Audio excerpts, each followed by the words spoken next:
Welcome to The Good Pod, where today we're talking The Good Wife, Season 3, Episode 12, Alienation of Affection. I'm one of your hosts, Racing. With me, as always, the one, the only, Marissa Garza. Marissa, you good?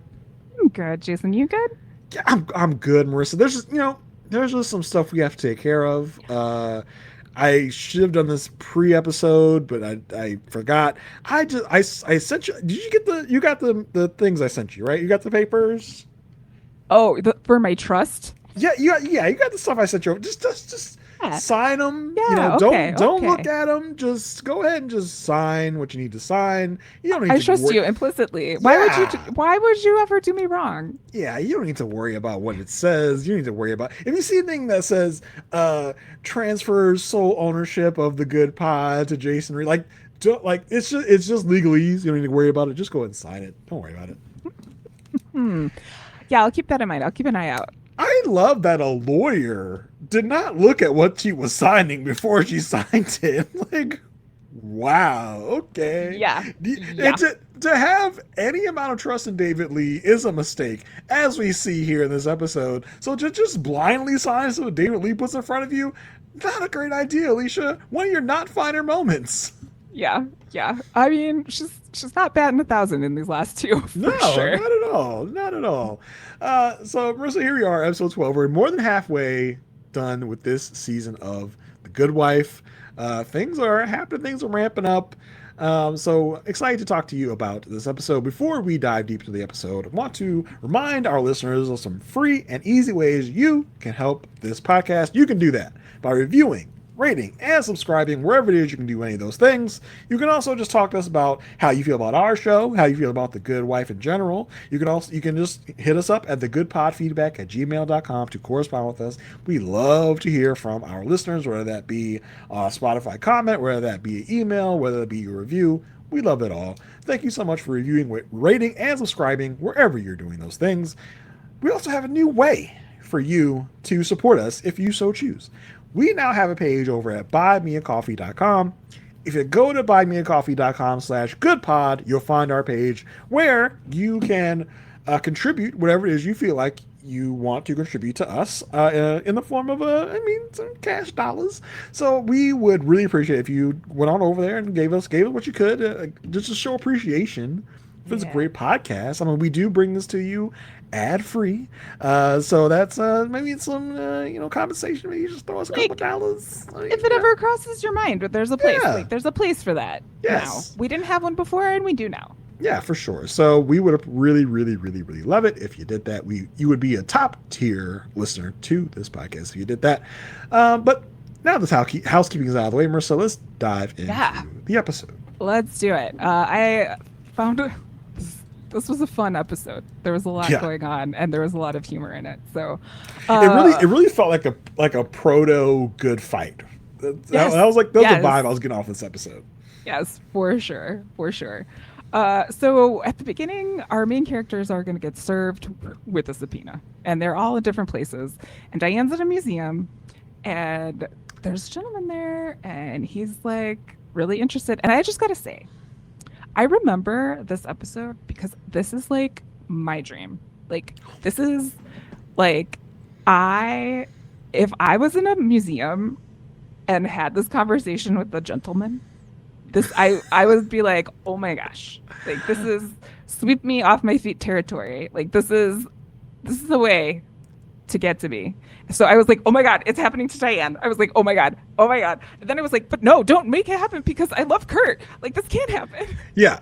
No, we can't have this Kurt slander. We can't be letting Diane hang out with other men besides Kurt. Kurt is Diane's one true love, and no one else should stand in the way of that. I'm going to keep banging that drum throughout this episode as I see this dirty Aussie try and get his hands on Diane several times this episode. But yeah, I feel like you related very much to Diane because I feel like both you and Diane are a couple of nerds that go to museums in their free time for quote unquote, I work in a museum.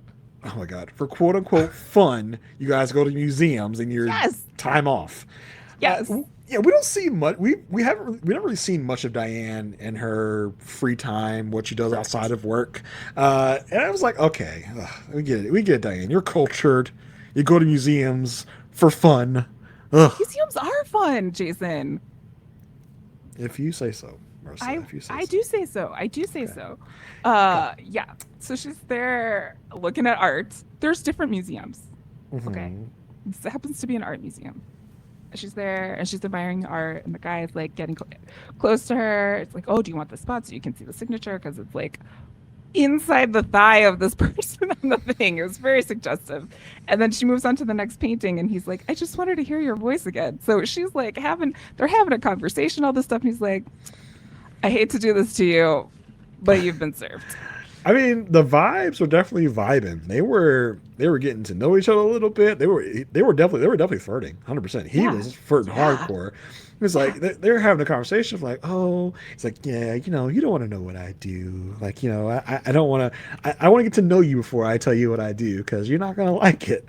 And she's like, well, you certainly did tell me now since you said that. And he's like, well, girl, you've been served. Sorry. Well, he's all like, I can't tell you what I do before you agree to go to dinner with me. Uh-huh. Like, all this stuff.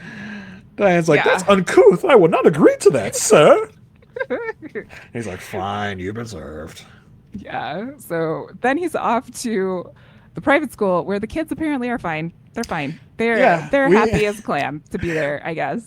we were talking this episode, like, what? How could you do this without insulting the children? Maybe they want to stay in public school. They're like, no, get us the hell out of here. Get us back to our privileged private school. They are happy as clams to you back at private school. I was just like, oh boy.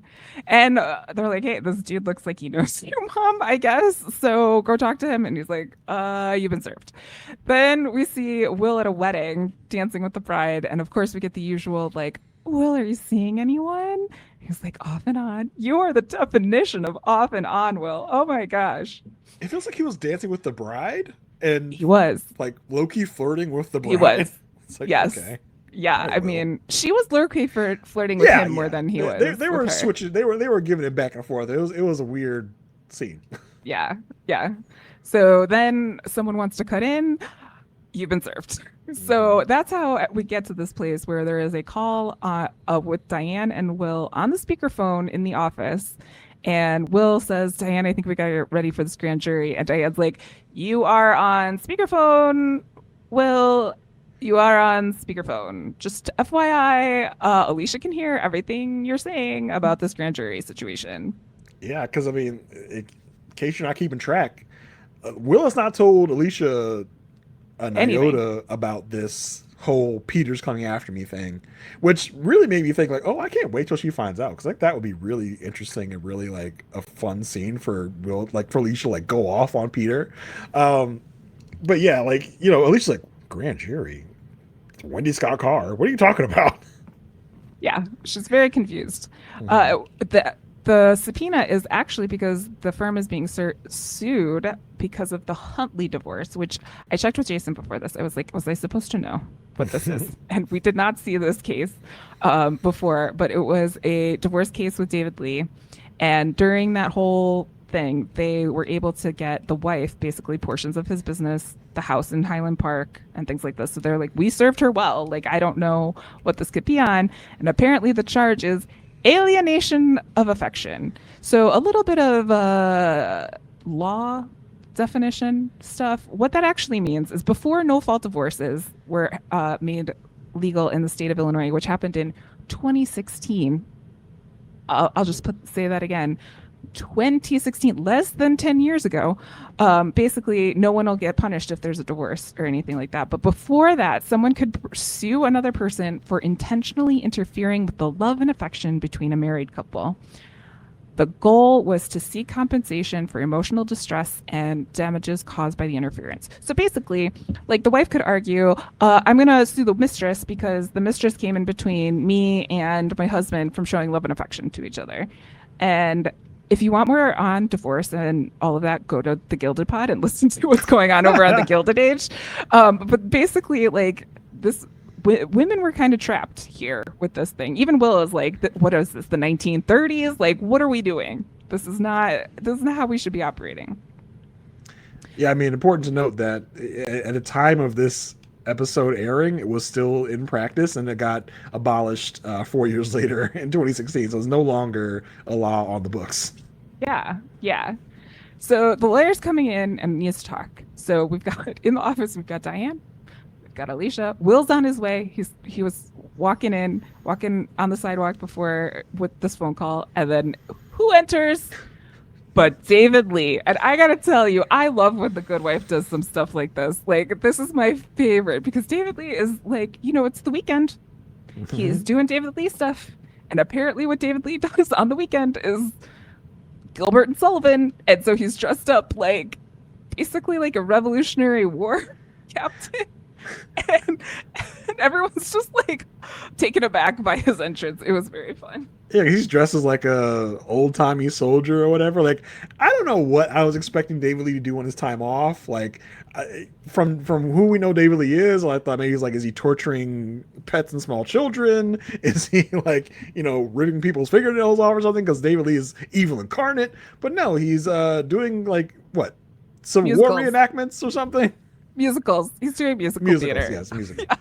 Because Diane's like, did you enlist? Like, is there something going on here? He's like, no.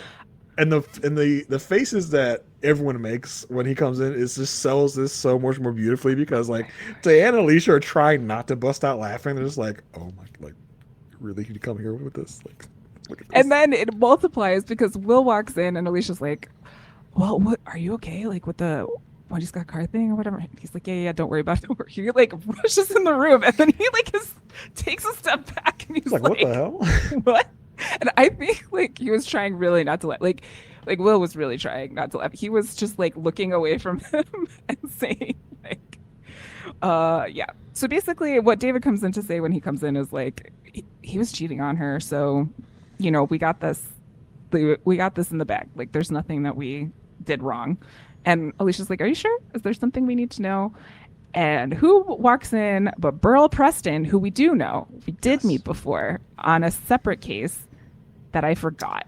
I think this was the one where the filmmaker was not the subject of a biopic was suing the studio for making a biopic about him without his approval. And that's what this was. It's about like libel laws and all that stuff. And Burl Preston was brought in as an LA lawyer to, try and figure this out with the I think the guy was like a tech. It was basically the takeoff on the Social Network. And this was supposed to be that guy whose name escapes me right now. Zuckerberg. Oh, yeah. Yeah, so he's back, and of course, because he's from LA, he has to complain about Chicago weather. Mm-hmm. And he comes in, and while he's walking in, Will's on the phone with the wife in this case, and she's like, or he asks him, why is Burl Preston on this? And she's like, well, he probably wants some of that 44 million. And Will's like, wait, what? I never said 44 million. I never said those words. So he knows that she is in on it at this part. Yeah, because I mean the assumption by our people is like, why is this guy coming after us? Let's call the wife and be like, hey girl, what is going on? Like, why do you think he's coming after us? She's like, oh, and she's feigning as if she's still divorcing this guy. Like she's still mad at him. She's like, oh, that guy's my husband's such a jerk. Why would he do this? And then she slips up and talks about like 44 million. He's like, oh, wait a minute, oh, hold up, girl, I never told you it was 44 million. So what you talking about? And I love the way just Will runs in while everyone else is talking about Preston's like, stop talking. The wife isn't on it. Like she's like, this is all a scam. This is all a thing. And I also love Diane's like, they were like, who's gonna talk to the wife? And Diane's like, oh yeah, let's have Will talk to the wife. And it's like, why Will? She's like, it's Will. Will can charm the pants off of anyone, especially women. So let's have Will do it. Yeah. And I just want to say, I realized in the last episode, I did not like Peter's charming of women. I'm not necessarily a fan of Will's charming of women, but they are different in my eyes. That's all I have to say. We know that you have a blind spot for Will. It's okay. I do. But I'm recognizing it and acknowledging it in this case. Basically, the deal is this. Burl is there because there was a company that was part of this divorce agreement, and it went to the wife. And then after the divorce, it was sold, and Lockhart Gardner helped with the selling of that company. And so now that company is worth $44 million, that he's basically saying that the deal to like get this sold was not in the benefit of the Humphreys. And so therefore Like they lost out on money, and Lockhart Gardner is responsible for that Yeah. to the tune of $44 million. So, as is the rule at Lockhart Gardner, when there's anything like they're sued or there's like any damages that have to be done, it's an even split against all equity partners. So Diane has to have this meeting with the partners, and she's bringing this up. And Julius handled the business side, and David handled the divorce side. Yeah, we see Julius, Jason. Yeah. 12 episodes into season 3 is where we first get our first taste of Julius. Which, if you listen to this podcast any amount of time, you know my love for Julius. So it's like, why do we wait so long to get Julius in here? But I do appreciate Julius is still here. But why did it take? They mentioned Julius. They're like, should we get Julius in here? They're like, no. I was like, no, come on now. Bring Julius in. And then they brought Julius. I was like, okay, Julius is here. Love to see Julius again. Cool. Yeah, yeah.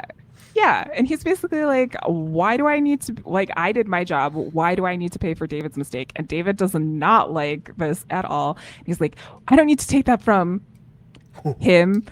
And this is like, I'll let you take this, Jason. This is not my world to speak from. But this is definitely, I think, some microaggression territory or close to a line. Close to a line. Yeah, it was not even like hinted at or insinuated. It was like, I'm not going to take this from this. And he stops himself, and Julius is like, this what? This what, David? This what? It's like, I think. He's like, say it. Listen, say it. I don't know if David was going to say what Julius thought he was going to say, but that's definitely how Julius took it. And I just, spoilers for The Good Fight, but there is a very famous scene in The Good Fight that has to do with this word. And I like that it was like on the king's mind all the way back here. Like, this was something that was like, because they almost got to that point, because he was like, say it, just say it. Like, if you're gonna just say it, like, just say it. And he's like, I'm not gonna say it. But we don't know that David was gonna say that. We don't know. We don't know. For some reason am trying to stick up for David Lee, which I should not stick up for David Lee. But I don't know if that was exactly what he's gonna say. But that's definitely what Julius thought he's gonna say. It was definitely inferred. We'll put it that way. And Eli's at this meeting because apparently he's an equity partner, and he's super disinterested. He's like, oh my God, these people, like, what the heck? Until Diane says, everyone's on the hook for $1.2 million. And he's like, excuse me, what? Each. What's happening? 1.2 mil each. That means Eli's got to get $1.2 million out of his pocket and give it to someone else that is not himself, which he is incensed by. Yeah, he's like, he gets up, and David's like, who's this guy? Like, what's he doing here? But those are the rules. That's how that's got to go. Mr. I think his name is, hold on, Mr. John Copeland. Copeland. Yeah, Copeland. Yeah. Did he live from? Did we say where he was from? But he shows up again. I think this is his first time. This is his first time on this show.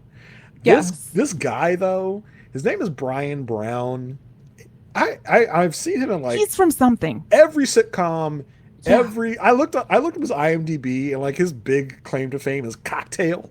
The Tom Cruise with Tom movie. Cruise and the Kokomo. Yeah, but this guy has been in every sitcom, every procedural show. So he's definitely one of those character actors that you've definitely seen in another show before.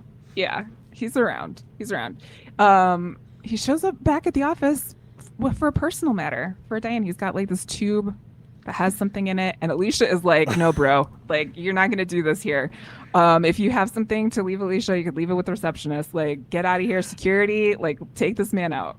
Poor Mr. Aussie guy, which I shouldn't say poor him, because I hate him because he's trying to take Kurt's woman, because women are objects of men.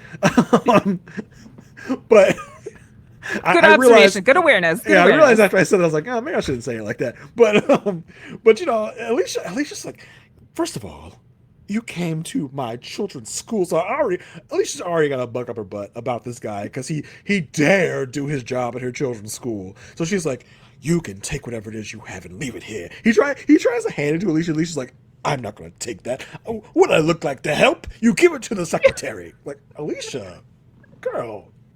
We talked about how waspy and privileged she was last episode. It just continues like, I'm not touching that object. Don't touch things. You give it to the help. Like, okay. Yeah. Alicia. Yeah.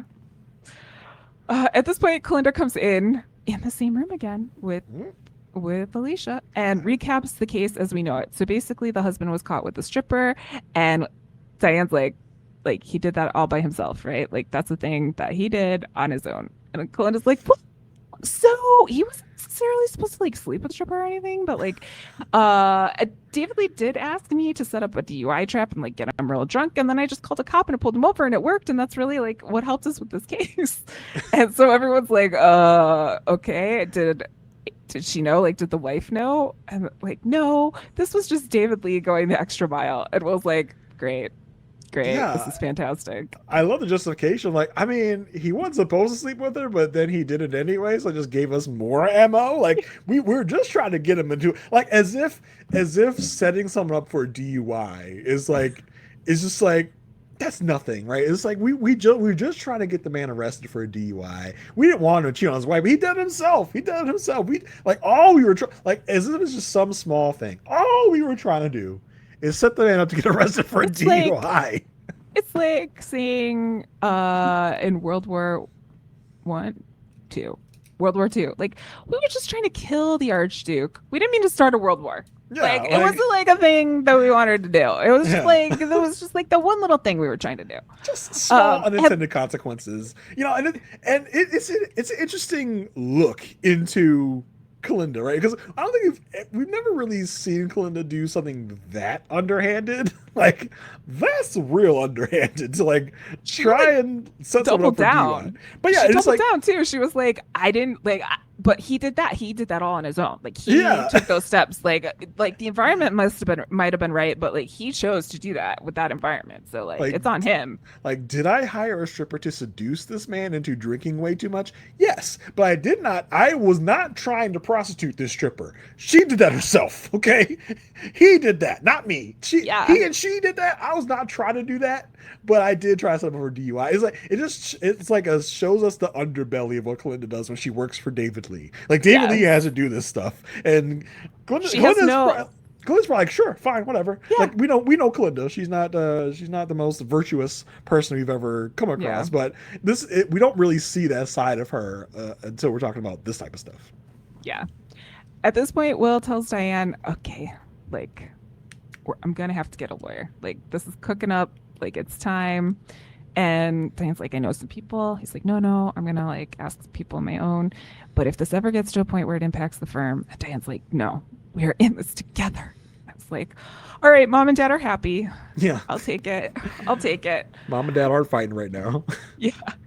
Then the depositions begin, and we start with April, the wife in this situation, and she's like, look, I just went to David Lee for advice. Diane's like, oh yeah, what was the title of the paper you signed when you came in? Intent for divorce? And she's like, yeah, okay, yep. And then we see David Lee being deposed, and he's David Laying so hard right now. He's just doing all of these things. Gets asked the question, did you hire the stripper? And he goes, no. And then Burl's like, you do know the consequence for perjury, right? And David's like, okay, ask me again.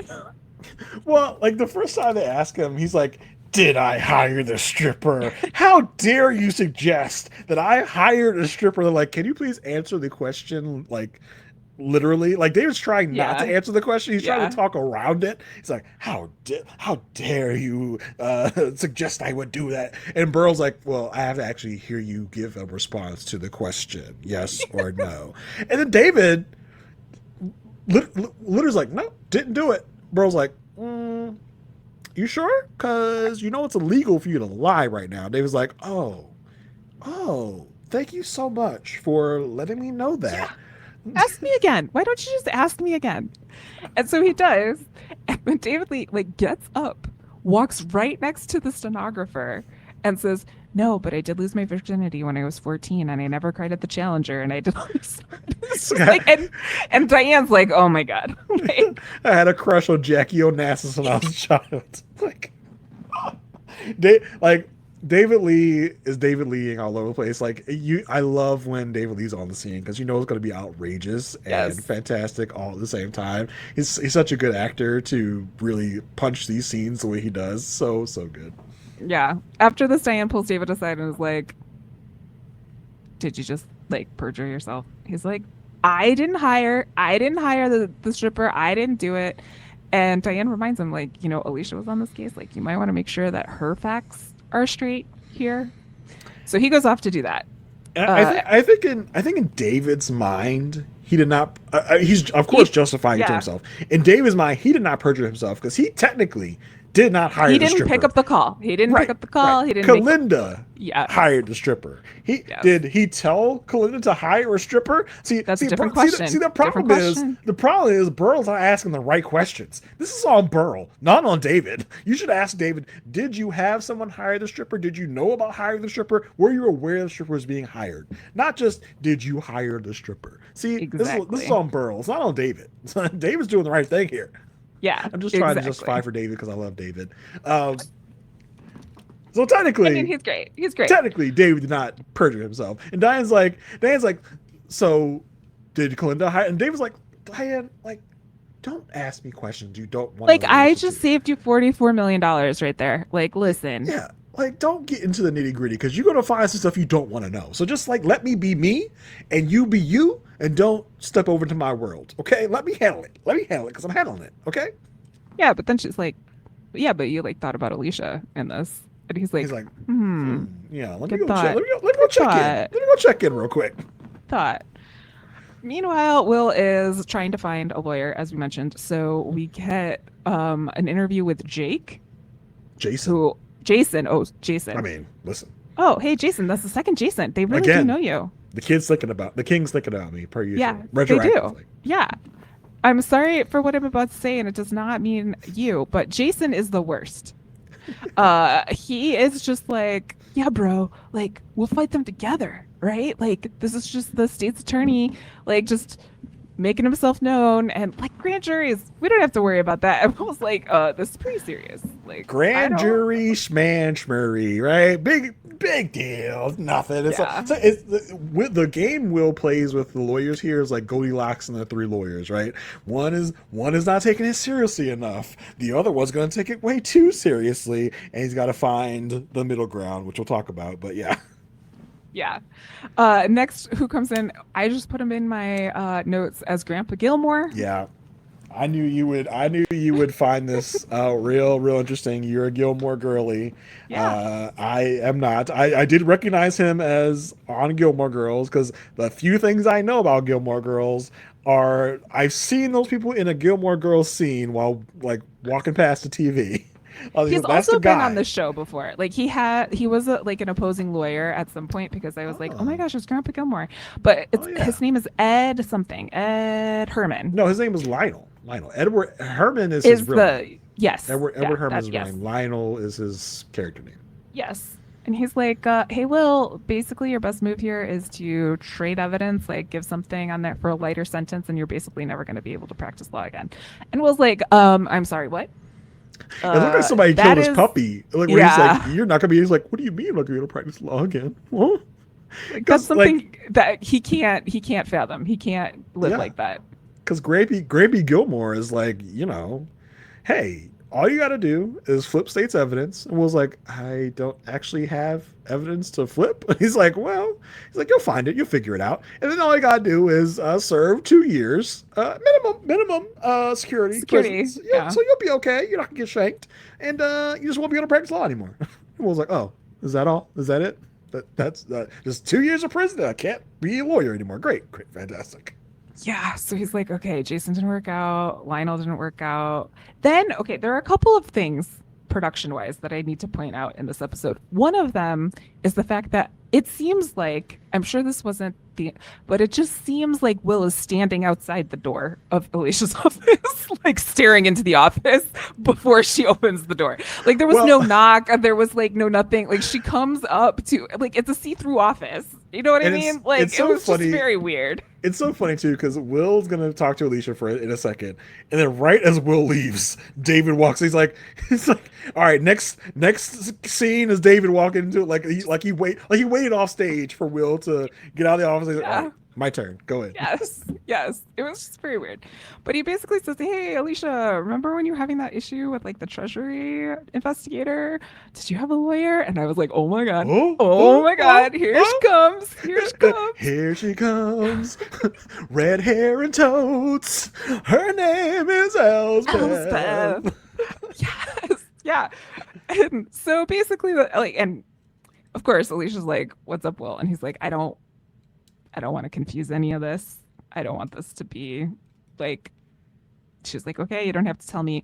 But don't judge by first impressions here. Like she's a little eccentric. She's a little different." He's like, I promise. Then And like you you were know, saying, I yeah. think Alicia got tipped off by like, I don't want to make this complicated. Like, what do you mean? You don't make it complicated. Does that have something to do with my ex-husband? No, she's like so out of it. She's Yeah. like, I don't think she picked up on that. But I mean, she should, because the name of Wendy Scott Carr was dropped before that. So Hmm. I don't know. Yeah. Anywho, David swoops in and just like, "Oh, hey, Alicia, you know how we were talking about your kids' trust like 80 years ago? I just did something like today. Like today, I just did it for you. And here you go. All you have to do is sign these papers. And while I'm here, I think we should just get our facts straight about what happened on this case. So, you know, let's talk about that." Yeah, I mean, David walks in with Chekhov's trust, okay, because it will come back around again. Yes. It's just like, so like, I just want to make sure, just want to make sure we both know what happened, like that you know what happened and I know what happened, and our both knowings of what happens matched. And I love when David leaves her office, you can see the look on Alicia's face, like, oh my god, he wants me to lie for him, like he wants me to like bullshit for him like crazy. There's a look on her face, is like, oh my god, like it's such a good moment because we see it from afar, but you see Alicia's like perturbed by what David just told her. Yes. Yes.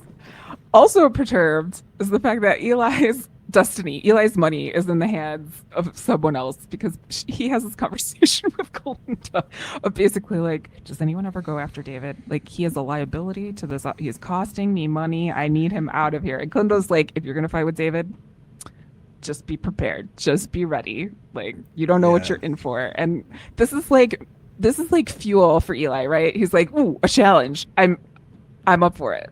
Yeah, if you go for the king, you better not miss. Is basically what Clint is Yeah. saying, Yeah. and it's as if, and rightly so. The people, they were trying to tee us up for this Eli David face off, because we've talked before in past episodes of like, I can't wait till Eli and David face off against each other. So It's great. gonna be a great scene, and it didn't disappoint. And they're really trying to tee us up for this moment because they're really building up to it for the Eli David face off.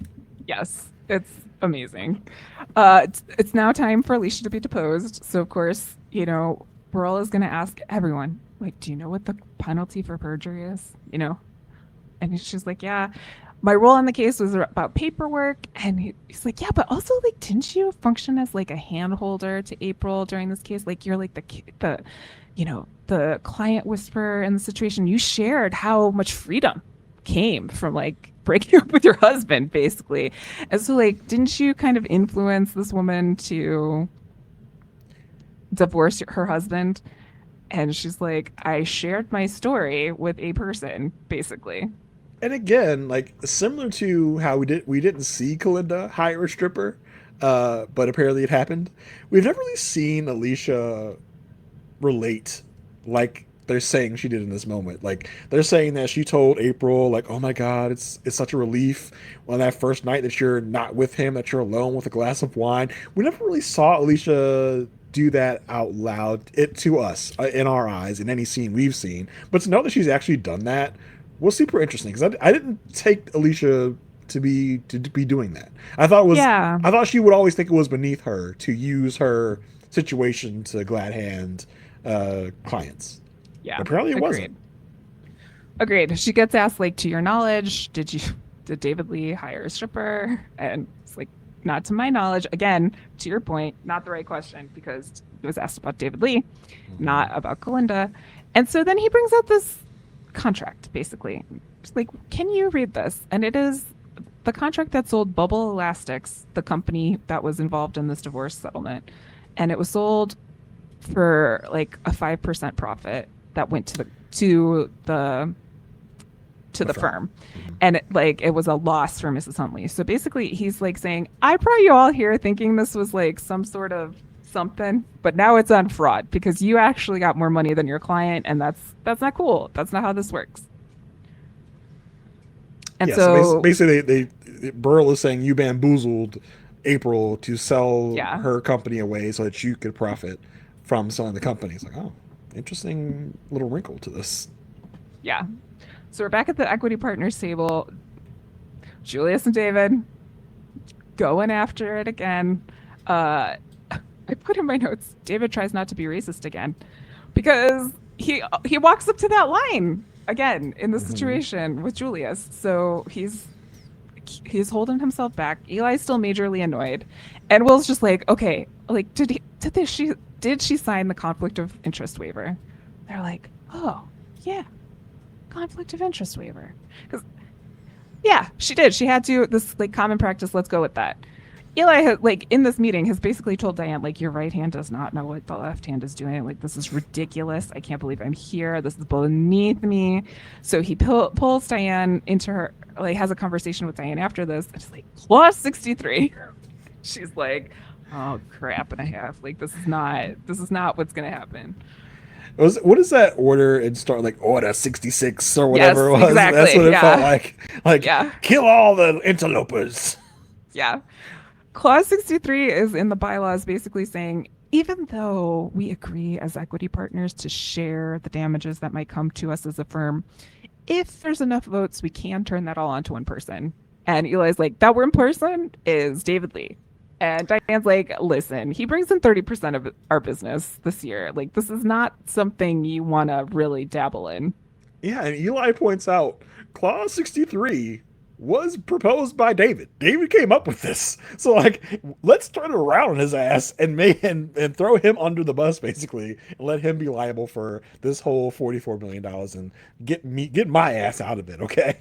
I think if Diane said to Eli, listen, Eli, I'll just let you be excused from this case. Eli wouldn't care. Eli, but okay, great, cool. Like, I don't care about nothing else but my money. So y'all can do that. I'll just keep out of it. But now he's like, no, this is my $1 million. I'm not taking this shit lying down. You're going to need to throw David under the bus to fix this with me. And Diane's like, we can't do that for this and this reason. This is the start of Diane having to mother David and Eli together. I mean, she's been having to do this quite often in a couple of episodes of late. And Eli's like, well, I can get the votes. Walk by Julius. Like, I can get the votes. And she's like, yeah, well, too bad you haven't been making friends. So good luck with that. Yeah, continuation of her, speech to him a couple episodes ago. Like, bro, you're not getting relationships. You're not talking to anyone. And now it's coming home to roost because she's like, yeah, see, I told you, you don't have any friends. So you got no one to vote with you. Yeah. Diane finally opens the poster from Mr. Copeland, the Aussie dude, and it is a poster for an art show in April. So she's like, again, smooth move. Like, museum romance is real. Okay, that's all I have to say. Marissa, I know it takes place in TV and probably a lot of books you're reading about some nerd falling in love with some hot guy in a museum. But I gotta tell you, it's not happening every day. It's not happening every day. Indiana Jones worked for a museum. That's all I have to say.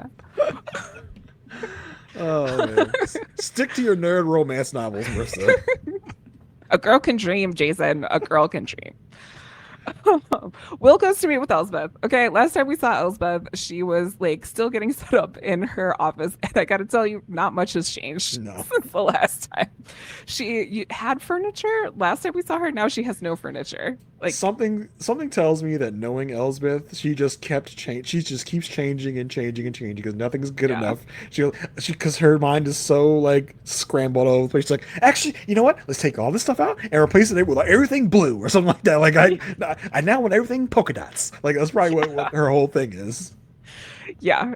And Will really has no idea how to deal with this at all. He's like, maybe I should find a different time. Like, maybe this is not right. She's like, no.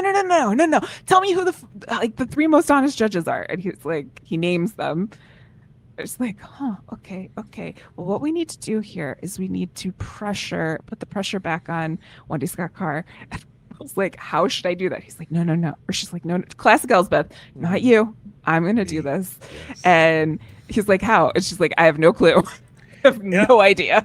And Elsbeth's first appearance on The Good Wife was in season 1. She was not as kooky and all over the place now, but they're really kind of honing in on that kookiness. They're amping it up every time we see her because this physical comedy that she had with the whole phone thing, because a phone just starts ringing somewhere in her office. You can't see it because there's a bunch of like drop cloths everywhere, and she's like she's trying to find the phone under the drop cloth. She's like kicking the stuff. She kicks the phone off the receiver. We think under the sheet. She's like, hello, hang up and call back if you if you can. And she's like yelling for her assistant, Fantasia, someone's trying to call. Like just so good. It was so, and she had like a pile of tote bags in the back. So like the tote bags are always a topic of conversation, especially if you listen to our Elsbeth coverage. I think there's correlation to how she's feeling and how many bags she has, but she's got a lot. And they like, it's never really clear if Will like agrees here, except for like, she's just like, okay. He's like, okay. Will is extremely. I guess that's it. Will's caught off guard because Will's like, "What the hell is this lady doing?" But Alicia did warn him, like, "Listen, it's gonna be weird at first, but it's gonna be okay." So I think Will's trying to hang in there. He's just like, "I don't know if I can take this woman seriously, but I'm sure in time will find how badass Elsbeth actually is and have faith and confidence in her because that's what Elsbeth does." Yes. So Kalinda is on the hunt for this writer that talks about the conflict of interest. That's part of normal everyday life at Lockhart Gardner. So she goes to talk to the database database guy, and of course he's a typical database guy. He's like, computers don't make mistakes, people do.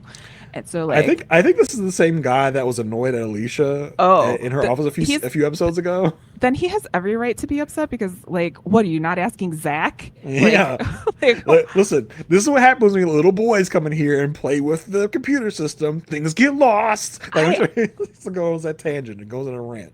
I honestly thought it was like the fact that they had this issue with finding this file was because he might have like opened some sort of back door or something, but it was just not the case. It turns out in the database it was Alicia who filed this. So Kalinda has to go back to Alicia and say like, hey, so I know we just like became friends again ish, but this is what I found. It was your first year. She's like, no, I remember signing it. Like, I remember signing it. I remember having her signing it. And Kalinda's like, I'm just going to write down in my notebook that you remember that she signed it, until it gets to the point where, like, oh, she can't remember certain things. And she's like, okay, I need to tell Diane about this. Yeah, I love Kalinda being like, okay, I'm going to cover this up for you. I'm going to say that you found it. I'm going to say that you totally remember. I'm not going to tell them that you're right now second guessing yourself, because that's what Alicia's doing. Right? She's like, I know I saw her sign it, but did I though? Like, it's like, you can't help but challenge your own recall of things when you're being confronted like this. Like, are you sure you signed this one document 2 years ago? Are you sure you remember? Like, no, of course I don't freaking remember it, but I must have, because it was one document 2 years ago, which is like, I don't know if it's a typical lawyer thing, but when they ask people this, they're like, oh yeah, I definitely remember that. I'm like, how could you remember that? Oh yeah, especially I can't even remember half the characters on the show. Like, yeah, how for sure. It was one signature on one document 2 years ago. There's no way in hell you actually remember someone signing that. There's so many documents you have to sign in this field. There's no way you actually remember it. But Alicia, she is at first insistent. Like, yes, definitely saw her sign it, like as if she recalls it, as if it was yesterday. Yeah. And then she's like, actually, or did I? I don't know. And I gotta tell you, as someone who can't see behind her eyes, this is a very big challenge. Yeah, and someone has no imagination, has no recall memory, Marissa would be just in hell right now. Yes, but, it would be really hard. But you can see Kalinda looking at her like, girl, you are a mess right now. Let me just go ahead and say that you remember signing, okay? And Alicia's like, no. I got it. I definitely I can figure this out. And Kalinda's like, are you sure? Because I just say you saw her sign it. Yeah, And just be done with this.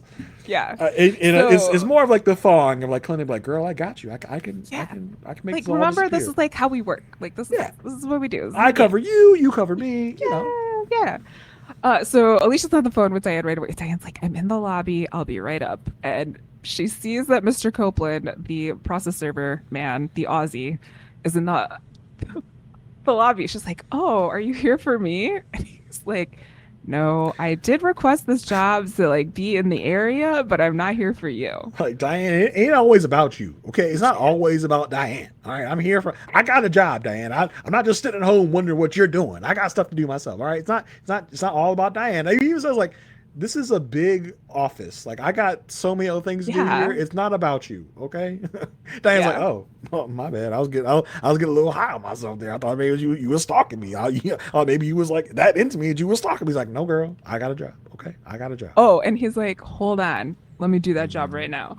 So he serves someone. That guy does not like it, and for some reason, it causes Mr. Copeland, the Aussie man, to put this guy's hands behind his head and up against the wall, basically saying, like, the second you acknowledged it wasn't you, it was you. So I have all this stuff.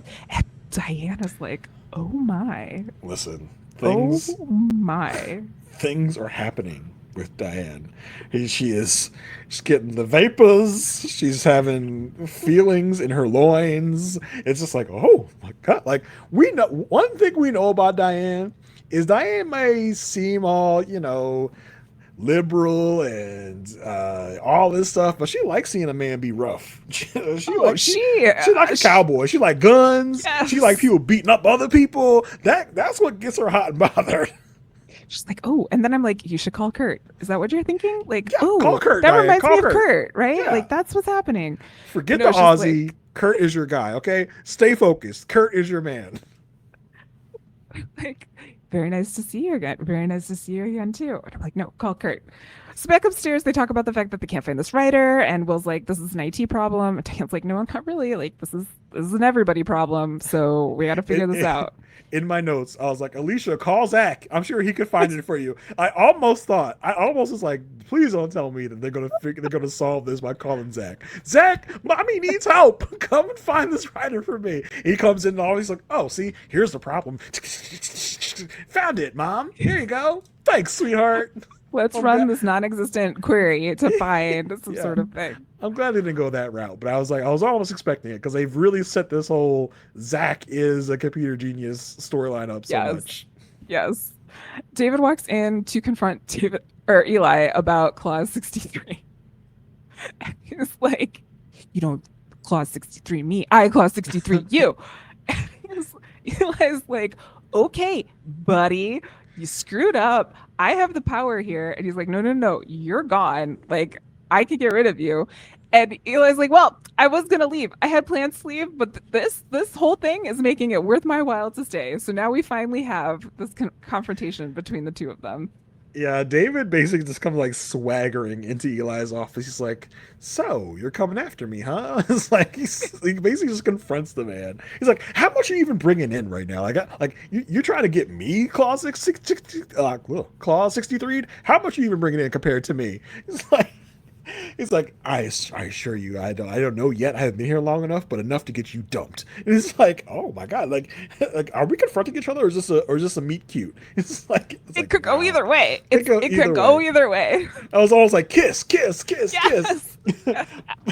like David picks up one of Eli's snow globes, like throws at him, and Eli perfectly catches it. And David's like, oh, Okay, But you got like, me there. It's like so like when he said you don't clause 63 me, I clause 63 you. I was like, okay, this is fantastic. well, and like this is like Alan Cumming gold. Like Hmm. he is just in his bag right now. He's just like, okay, buddy. Like Yeah. he's being like so sarcastic, Well, that's giving why. so many looks. Like it's so good. I mean, that's why this is a scene we've been waiting for because Yeah. Alan Cumming and I think his name is Zach Grenier. These two actors facing off against each other. It was a moment to be remembered, and it was worth it. It really was. It Yes. was so good. Yes. They're both so sassy. They're just like, it's like, how dare you clause 63? I'll clause 63 you. Good try, buddy. Like, okay, you are both children. Then the other production, like, what's going on here? Question that I have about this episode happens when Alicia is just staring at a photo of her kids, like Mm. just staring at it, and Kalinda walks in because she wants to get the memory of what happens. Yeah, is this like, And I is was this? like, are you wondering how they're doing at the big fancy school that you just put them in? Like, I don't understand how they're connected to this at all. Yeah. And I'm not saying that moms don't miss their kid in the middle of the day, and I'm not trying to do that, but like this picture was literally on the back end of her office. Like she had to turn her back to intentionally look at this picture. So I was just like, this is weird. She was staring at it for like a long time before the door opened. Well, I mean, maybe she's in an existential crisis right now. Like, That am could I be. about That to could lose be. my whole ass job? That could Am I be. about to? Am I about to disappoint my children? Am I about to fail at everything? Like, I don't know That if could it's that be. big of a deal, Alicia. I mean, yes, it will be a big deal, but I don't know if you should be jumping off a building because of it. I don't know. Yeah. So at this point, Kalinda's trying to get the play-by-play, and Alicia's like, I looked in my day planner, and I can tell you this happened at 11, and I made the copies, and I did the stuff. And Kalinda's like, and you attached the writer? And Alicia's like, wait, what? Did I? Did I do that? Oh my God. Did I do that? And at that moment, David Lee comes in and says, guess what? We found the writer. It was in Cary's files. We're saved. That's it. And at that moment, I was like, uh huh, Mm-hmm. right. Hmm. When Mm-hmm. David Lee tells you something, you always take with a grain of salt. So I was just like, sure, David. Okay, let's see where Yeah, this and even goes. like so then the next scene we see is like the team is like rejoicing about all of this, and Alicia's just like, so she goes back into her office and checks the trust file and basically counts how many signatures there are and goes to tell Diane, like, I just gotta tell you, there were 6 signatures and now there's 5. So I'm not saying I knowingly forged that or did any of this, like, but I'm just saying this is a little weird. And this is where Diane, who had just promised to be her friend and her mentor, says to Alicia, like, the law is based on the best memory of events. She's like, what if it's wrong? She's like, doesn't matter. It's your best memory of events. It's not our job to do our opponent's work and bring them this stuff. It's up to them to find it. And so she's like, oh, okay, yeah, Yeah, because I it's got like it. you are 100% sure that you signed that conflict of interest waiver, right? She's like, yep, 100% sure, but you're not 100% sure that that signature is coming from your trust. She's like, I mean, not 100%. She's like, perfect, great. I mean, so of course Diane's going to twist this and turn this to get herself and her firm the best outcome possible. So she's like, we'll just go with that then. But if the shoe was on the other foot of like, so you're saying there might be a chance, even if there is a more than 1% chance, this is not the real deal. We have to talk about it if it was on the other foot. But because it is Yep. on their foot, it's like, well, you know, we can't be asking all these questions, right? I mean, Yeah. let's just go with what Yeah. we know that we found the writer. Okay, let's just do that, Alicia. Don't cause any trouble. Don't cause waves. Okay. Yeah. And I mean, it reminded me of the conversation that Diane had with her at the beginning of the entire series. Of like, the law is malleable. The Yep. law is there. Okay, so they're all like, oh, this is so exciting. Meanwhile, Elsbeth finds Wendy's got car as she's one to do. She just kind of stalks Pop up. people. It's pop Yeah, up. yeah, and it looks like they're like at a stage door for a play where they're like trying to get signatures of all of these like animals that were Yeah. in this play. And Elspeth is like, "Are you Wendy Scott Carr? I just love a play with a bear." All of this random stuff. She's like, I'd really appreciate it if you don't meet with my client, Will, without me anymore. And she's like, oh, interesting. Okay, like we could do that. She's like, yeah. It was just reminded me also that like I had a conversation with the Chicago Tribune about like these 3 judges that were like that you weren't investigating. I told them that you were not investigating them. It's just like, you leaked these names. I could get you for obstruction for justice. And Elsbeth's like, yeah, but you kind of need a judge to do that. And like, everyone's kind of pissed at you right now. I don't know how that happened. I don't know what, all I did was tell the Trib that you were not investigating. I just gave 3 very specific names and said, wasn't sure if you were or were not investigated, but probably not. But I did put the names out there. There is an investigation that is also now public knowledge. Yeah, and I put this investigation and these 3 names in the same sentence, whether or not I said it was about them or not, that their names are now tied to this investigation, and that investigation is being run by you, Wendy Scott Carr.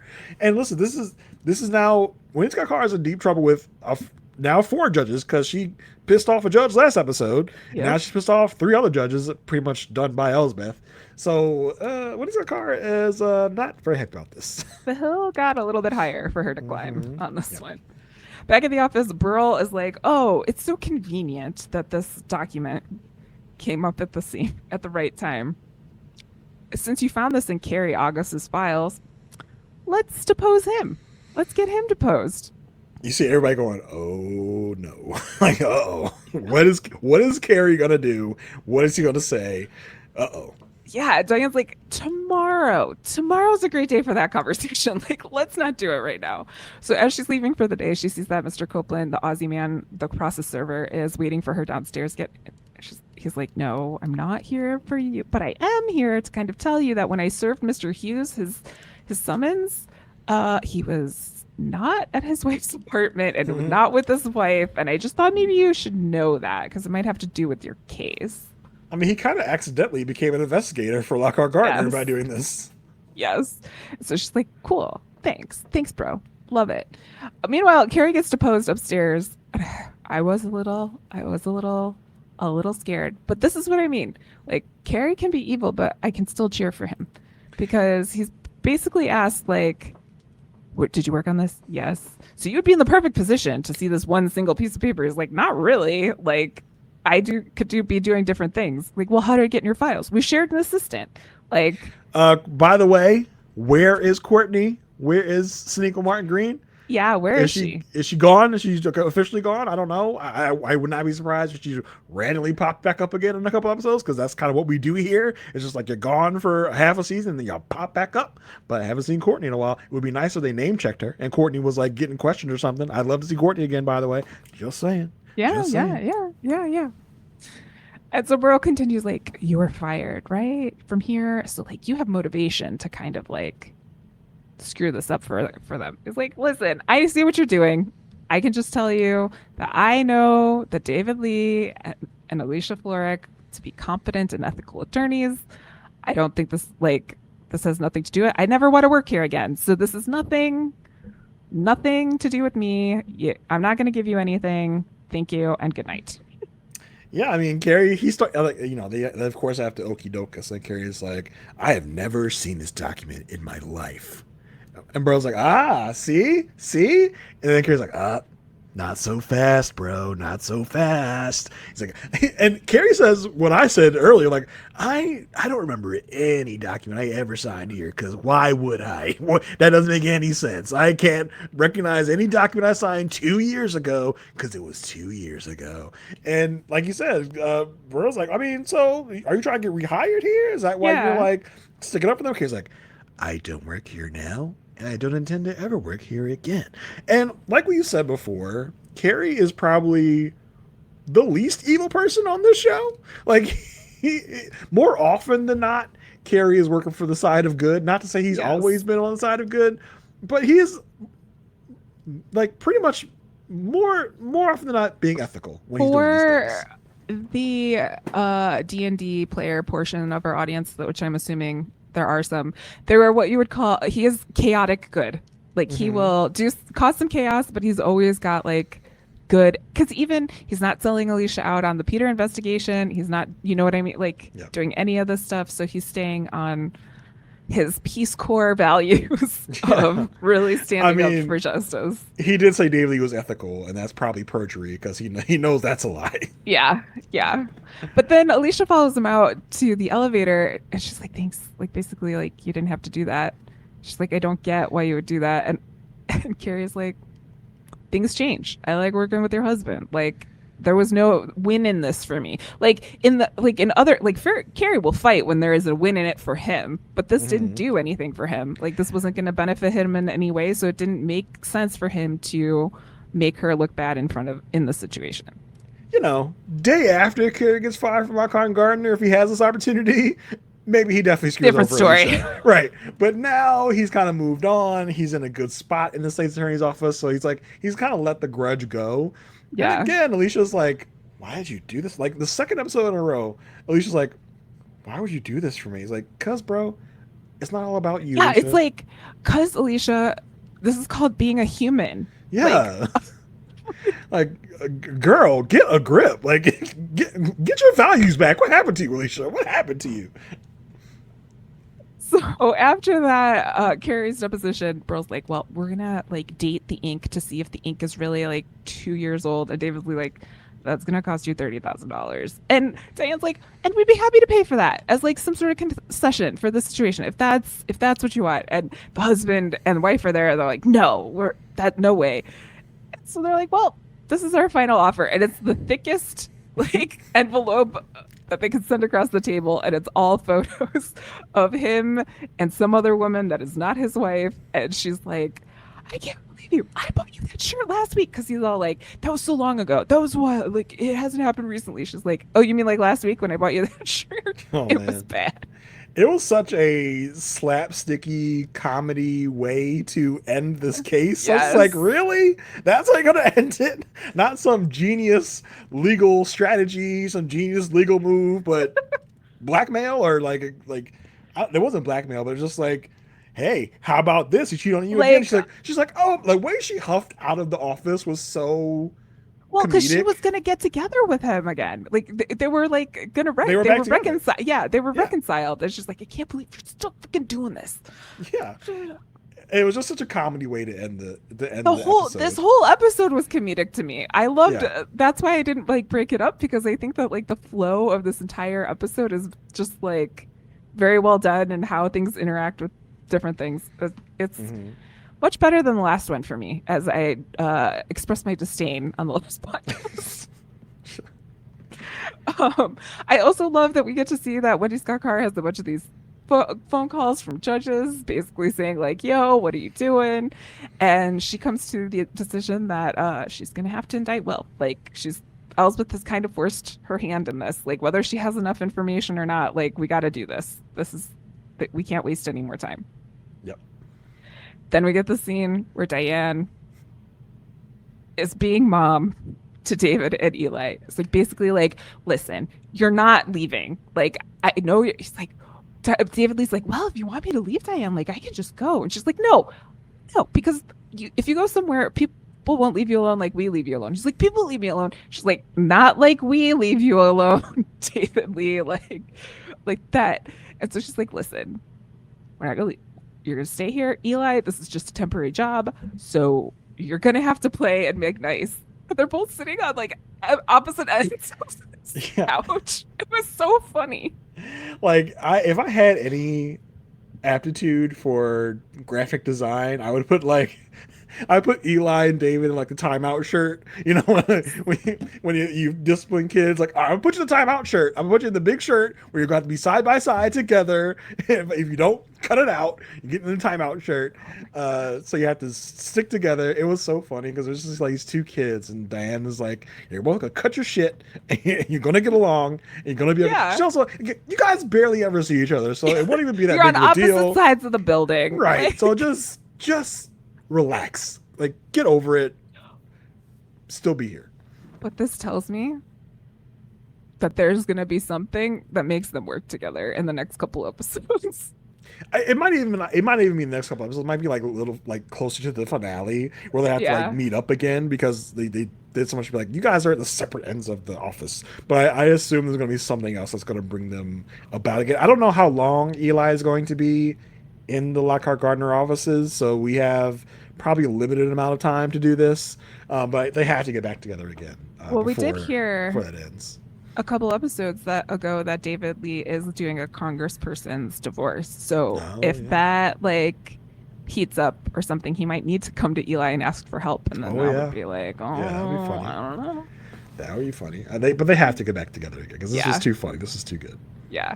And Diane like has the biggest like mom sigh at the end of this whole thing. She's just like, okay, all right, the kid, okay, that's It's done. freaking children. Yeah. She walks out and she sees Mr. Copeland again. She's like, oh my gosh, it's so nice to see you. And he's like, I did request again so that I could see you. However, I'm not here for you. Mr. Gardner, you've been served. Yeah. So we are there now. We are there.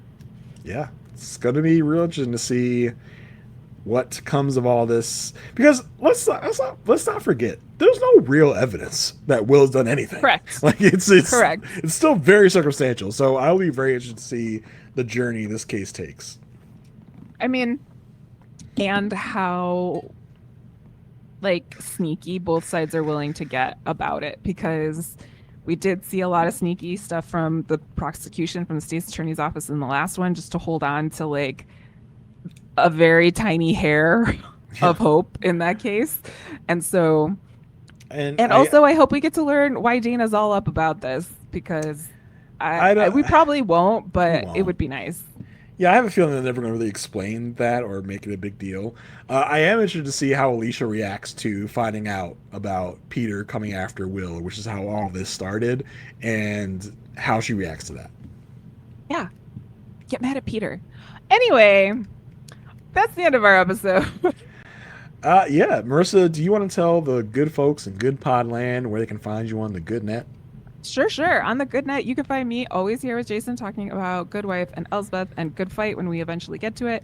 But we're also talking about the Gilded Age over on the Gilded Pod. We did drop the first episode of that podcast in this feed, so if you want to get the vibe of it, it's very much like this, but just talking about other people and other things in other times. But Christine Baranski, always.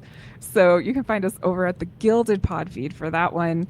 I'm over on Whirlwind, also with Jason, talking about The Bear. If you have watched Bear season 4 or season 3, we got coverage at Whirlwind, both over there, going through the latest of that show. And then also on Whirlwind, I am watching Pretty Little Liars, one previously on at a time on previously on or previous Little Liars.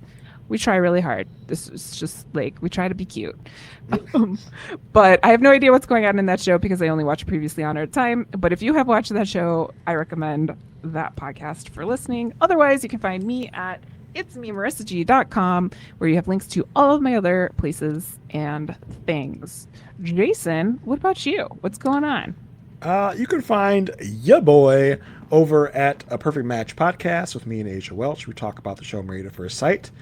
We just started a Patreon recently. If you go to patreon.com/A Perfect Match Podcast, you can find our Patreon there. We talk about, at the moment, we're talking about older seasons of Married at First Sight because we are still waiting on a new season of the show to start. So until then, we're talking old seasons. So come over there for a good, fun time. And I am talking Ironheart over on Recap Kickback this week, wrapping up that coverage. Actually, it's probably last week when you're hearing this, so you can check that out. If you watched Ironheart, I did talk about all 6 episodes in 2 different podcasts. So go to Recap Kickback with me and my friends Chappelle and Mari talking about that show. And that's where you can find me. And until next time, stay good.